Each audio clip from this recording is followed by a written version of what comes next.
¿Cuál será la cooperación? ¿Qué clase de cooperación nos podría brindar Noruega? ¿Y usted qué petición hizo en este sentido para poder abrir más la exploración, sobre todo en el subsuelo, en el Golfo, en el Golfo profundo, por un lado? Y por el otro, señor, ¿qué representa ya la salida del ejército de Ciudad Juárez?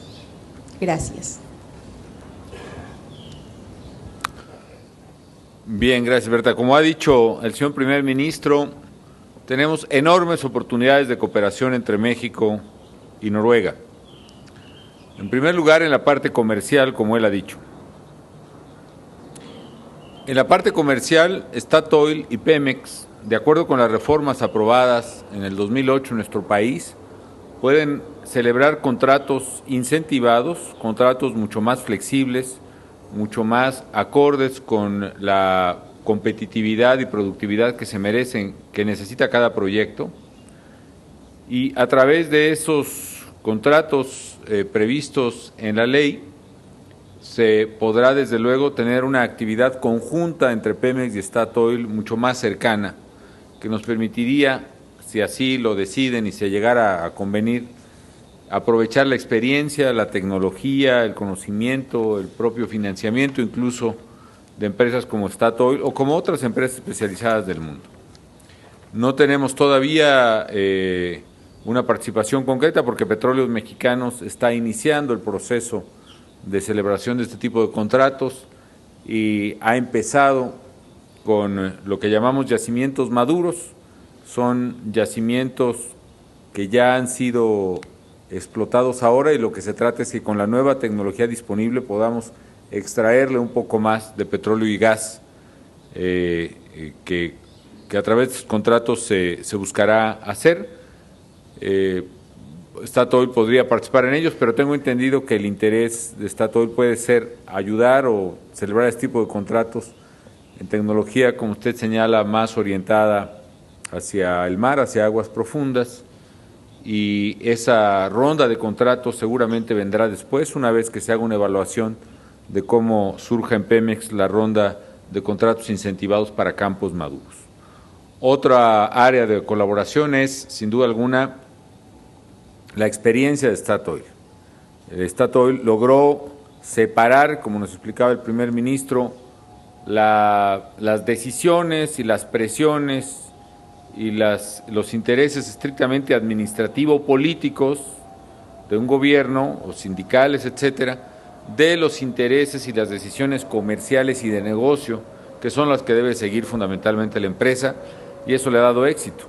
Entonces, otra manera de cooperar es aprender nosotros de la experiencia, de las cosas buenas y de las que seguramente pudieron ser mejores de Statoil, será muy útil para Pemex.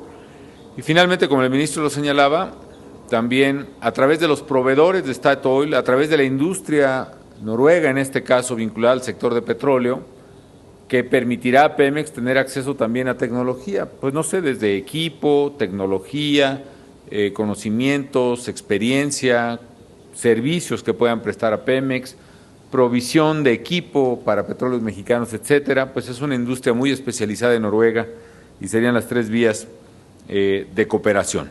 Y la segunda pregunta, como hemos explicado en Ciudad Juárez, estamos avanzando hacia una nueva etapa en la estrategia Todos Somos Juárez, rescatemos la ciudad, y en Ciudad Juárez estamos, por una parte, poniendo un énfasis muy especial a la reconstrucción del tejido social. El problema de la criminalidad en una ciudad fronteriza, con altísima migración. A Ciudad Juárez llegaron durante décadas 100,000 personas por año más o menos, con una gran desintegración social y familiar, con problemas sociales y tensiones muy extensas. Combatir la criminalidad no se puede reducir únicamente a la parte de justicia, de Ministerio Público, de policías o de Fuerzas Armadas. Combatir a la criminalidad requiere un esfuerzo enorme de prevención social que tomará tiempo en dar resultados, pero que es la única vía de solucionarlo de fondo. Y por eso estamos poniendo mucho más escuelas, más preparatorias, más universidades, más campos deportivos, más espacios recreativos y culturales, mayores programas sociales, el programa de oportunidades, mayores servicios médicos, etcétera, en Juárez, por una parte. Y en la nueva etapa también estamos propiciando una transición paulatina del respaldo de las Fuerzas Armadas que operan directamente en operativos conjuntos como el de Juárez, hacia autoridades civiles, que ese es nuestro objetivo de largo plazo, no solo en Juárez, sino en todo el país. Queremos que paulatinamente la ayuda tan valiosa e imprescindible que prestan las Fuerzas Armadas en el combate directo a la delincuencia pueda ser paulatina y gradualmente trasladada, transferida a las autoridades civiles, que son las primeras responsables y encargadas de la seguridad pública. En este caso, esta transición implica poco a poco ir trasladando la responsabilidad a la Policía Federal primero, y los siguientes pasos en otras etapas serán a la Policía Estatal y luego a la Policía Municipal, que es finalmente la que debe encargarse, las autoridades locales, de la seguridad de los juarenses. Lo que ocurre es que el debilitamiento institucional y corporativo de las policías en Ciudad Juárez provocó una debilidad tal que eso llevó al agravamiento de la violencia. La participación del gobierno federal y de las Fuerzas Armadas busca remediar eso. Ante una situación de fragilidad de las instituciones policíacas y ministeriales y de justicia en Ciudad Juárez y en Chihuahua, las autoridades locales solicitaron la intervención de la Fuerza Federal, acudimos en su apoyo, hemos estado ahí, y el plan es que paulatinamente, en la medida en que los ayudamos a fortalecer sus capacidades operativas a la Policía Municipal de Juárez y a la Estatal de Chihuahua, en esa misma medida vamos a ir delegando a las autoridades civiles nuevamente el control y la responsabilidad, y ahora estamos empezando, dando un paso con la transferencia o esta transición gradual de las Fuerzas Armadas a la Policía Federal. Quiero recordar por una parte esto no implica que el Ejército se retire de Juárez. Ellos, los militares, las Fuerzas Federales, las Fuerzas Armadas seguirán ahí respaldando precisamente a las fuerzas civiles, acudiendo a los operativos donde sean llamados como respaldo de la Fuerza Civil, vigilando entradas y lugares críticos y estratégicos de Ciudad Juárez, vigilando instalaciones estratégicas, vigilando la frontera, vigilando aeropuerto, en fin, pero es un poco lo que está pasando. Simplemente enfatizo, no es la llegada de las fuerzas federales lo que provocó la violencia en Juárez, es al revés. La violencia en Juárez implicó que acudieran en auxilio de los juarenses las fuerzas federales, y en ese proceso estamos precisamente inmersos. Por parte de Noruega, NRK.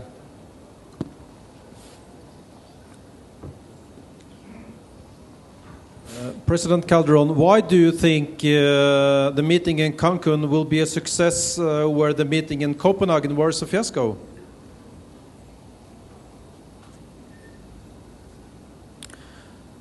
Yo creo que tenemos la oportunidad de aprender las lecciones de Copenhague, aprender de nuestros errores como participantes y poderlos corregir a tiempo. Una lección para mí es, por ejemplo, que se requiere traer a la mesa a todas las partes. Creo que en la trayectoria hacia Copenhague tardamos mucho tiempo en poder hablar con todos los involucrados, llegamos sin acuerdos previos, llegamos sin ni siquiera un proceso de negociación ordenado a la plenaria. Por otra parte, hacia el final de los días se convocó un grupo de países en el cual estuvo México trabajando día, noche, madrugada literalmente.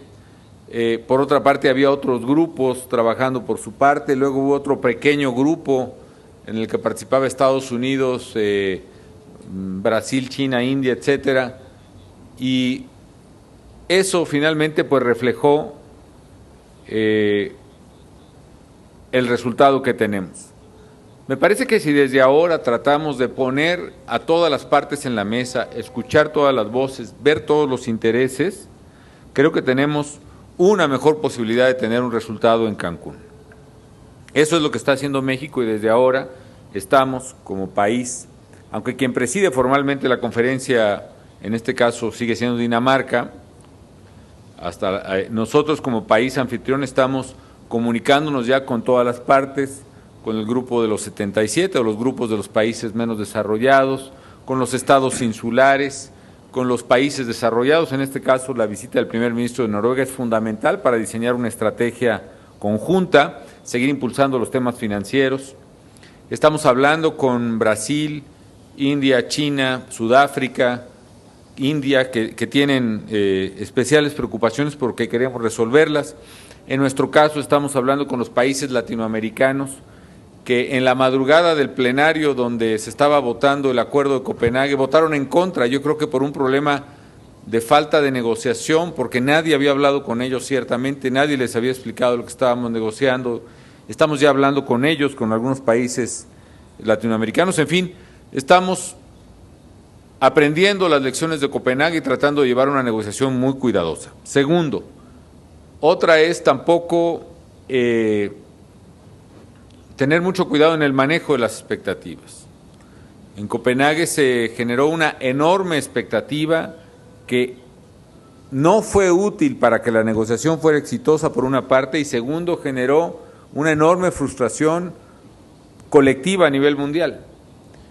De hecho, el acudir más de 100 jefes de Estado sin tener previamente un acuerdo o una expectativa real de un acuerdo viable es otra lección que nosotros estamos tratando de aprender, y por eso queremos conducir las expectativas y la información sobre el proceso de negociación mucho más cercana a lo que estamos haciendo.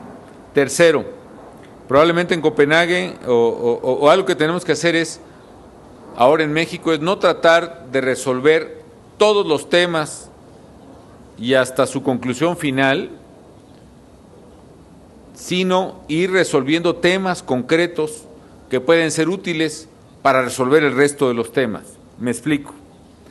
Con el primer ministro de Noruega hemos hablado del tema forestal. Aquí coincidimos totalmente. Si nosotros logramos construir un acuerdo básico en lo forestal, eso nos va a ayudar a generar un acuerdo general respecto del todo el tema de cambio climático.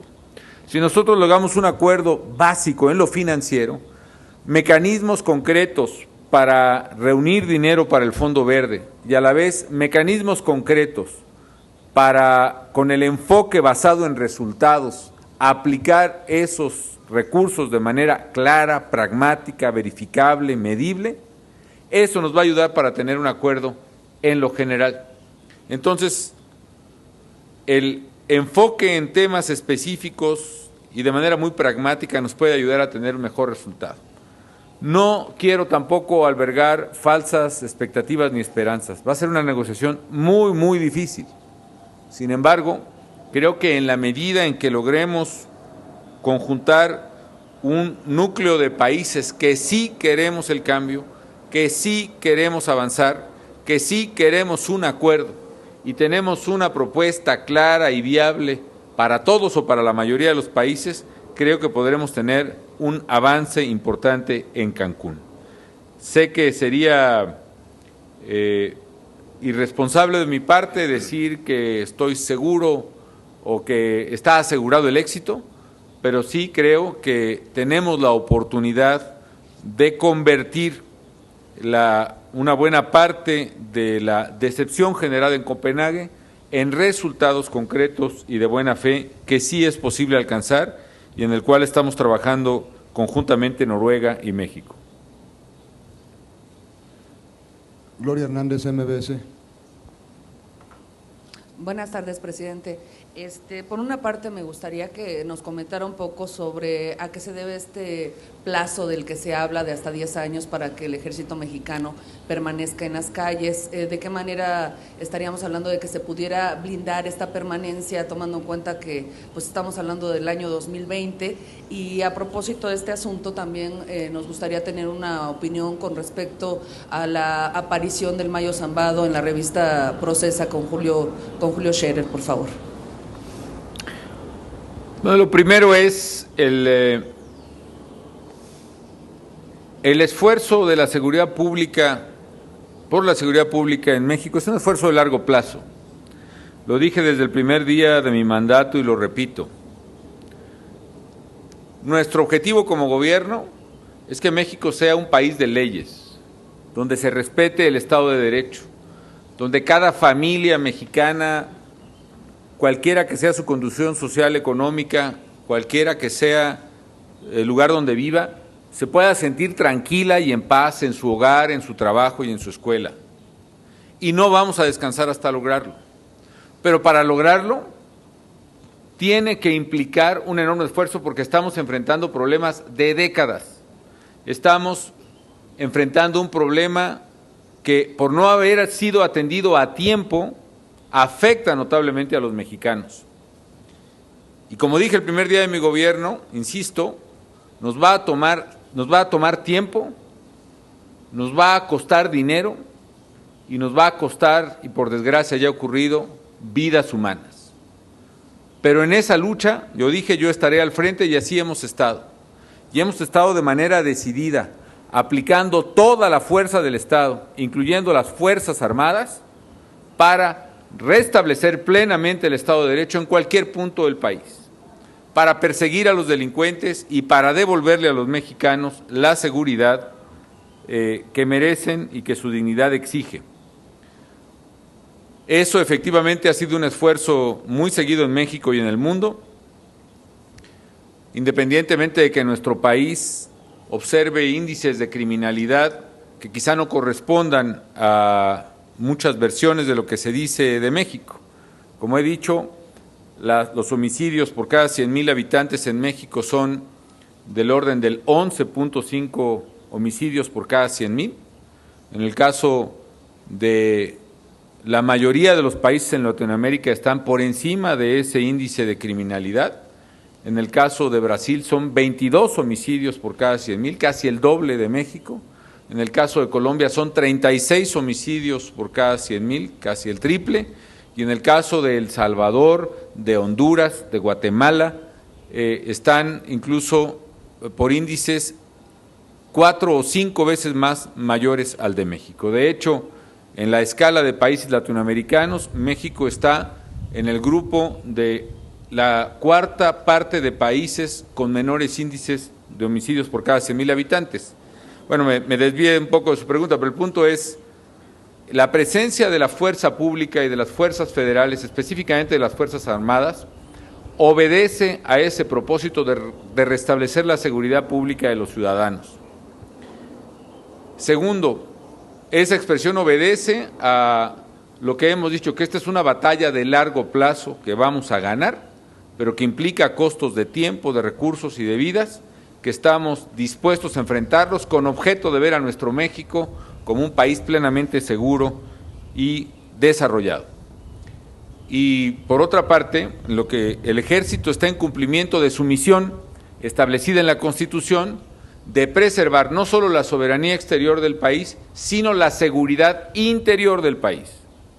Y para el cumplimiento de su misión constitucional, está apoyando precisamente estos operativos. Ahora bien, propuse al Congreso de la Unión una iniciativa para desarrollar en la ley lo que dice la Constitución, una iniciativa de ley sobre seguridad interior, que permite establecer con toda claridad cuáles son las atribuciones, cuáles son las áreas de participación, cuáles son los mecanismos de colaboración entre Fuerzas Armadas y autoridades civiles.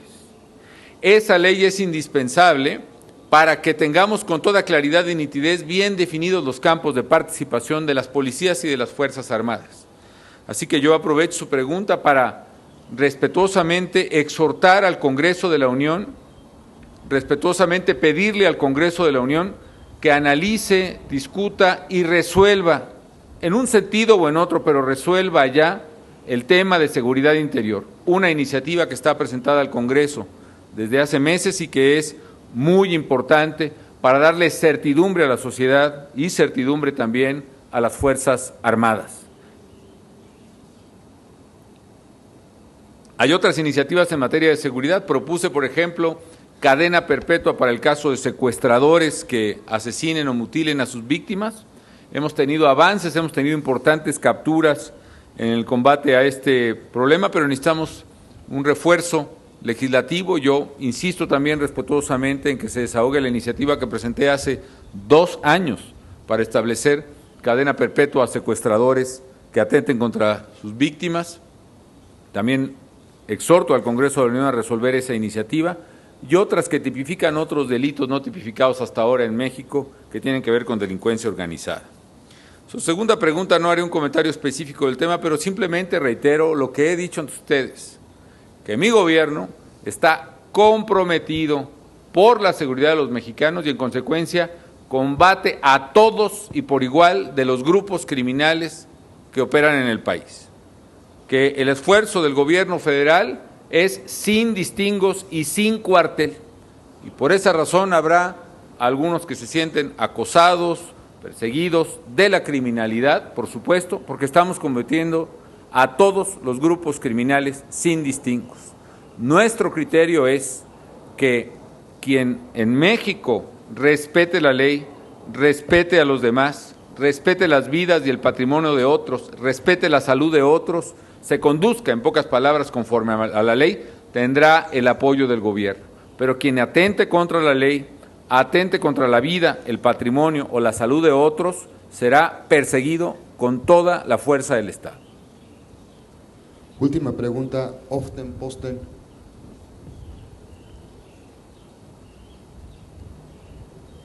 A question about the road to Cancun to President Calderón.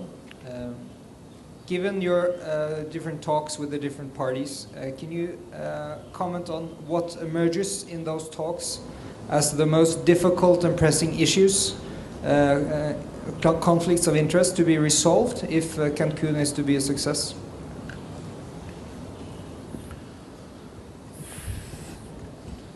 ¿Cuáles son los puntos más delicados que han impedido hasta ahora, desde mi punto de vista, un acuerdo contra el cambio climático? Un primer punto es el financiamiento. ¿Quién paga la cuenta?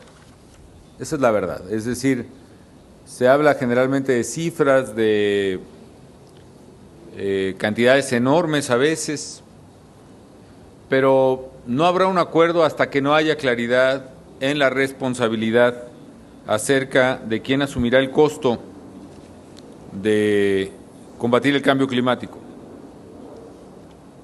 Aquí debo reconocer, por cierto, que Noruega, no solo a partir del cambio climático, desde antes y siguiendo el compromiso que asumieron hace mucho tiempo naciones desarrolladas de destinar un porcentaje de su Producto Interno Bruto hacia naciones pobres y en desarrollo, Noruega es el país que más ejemplarmente ha cumplido su palabra y ha sido solidario con el mundo. Por lo mismo, Noruega ahora es un país que también ha puesto el ejemplo y ha mostrado una disposición a participar, incluso en este tema delicado del financiamiento, para resolver el problema. Pero una de las cosas en las que coincidimos con Noruega es que no se trata de que unos cuantos o unos muy poquitos se hagan cargo de todo, sino que a final de cuentas esta es una responsabilidad compartida. Es, como dice el protocolo de Kioto, una responsabilidad común, pero diferenciada de acuerdo con las capacidades de cada quien.